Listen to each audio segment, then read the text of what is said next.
caatada afkaaraha noqday iyo cunahan weynaaday garwaaqsigan collaytada galee ciiska lagu dheelmay caqligan sabooliya nacfigan calan wallaynaya garashadan la ciilkaambiyey ee ceeshka lagu sooray caamadan hormuudka ah kalkaan uu cilmigu dhuuntay xilkasnima cambaarowday ee ciidda lagu duugay cunnadan halbeegga ah kasmadan la isku ceebeeyey aragtidan caloolaha ka maran calaf ku miisaaman garaadkan cadhoobiyo ra'yigan cawsha laga yeelay intaasoo cibaarooyin oo caynad keligeeda ninka uu cimrigu joojiyaan caawada ahaye cibaadaysa mooyee wax kale wayga cagane cabashana sad maahiyo nin rag ituu carabiyaaye waa cambuulo jiilaal mideer loo collaytamaye can walba cankii kale ayuu cood ku tabayaaye kalena carari maayaan waqood oo waa cadkaa qura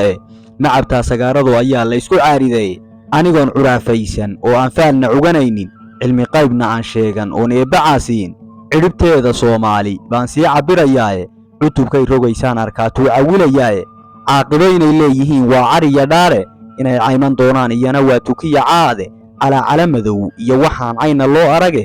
lax waliba xaskay caashaqda lagu casheeyaaye waxaan cududu soo qaban waqood cunama dhaafaane Soomaalidu ladhay cayrsatay bay calalineysaaye inda geela waayadan fidnadu caad siday tahay waa camal ridaa saatan iyo cugashadiisii qobtan hore u dhacay weeye iyo ciriya googaaye cigalle jawaabtiisii baan caac la guraynaaye ninka tiin caways muda haddana timir casho u dhowra carruur iyo midkood weeye iyo caalla iyo neefe waleejeeskan cayn waa ayaan geedi loo celin oo aan cagaar iyo ku hoyan kayn caleen badan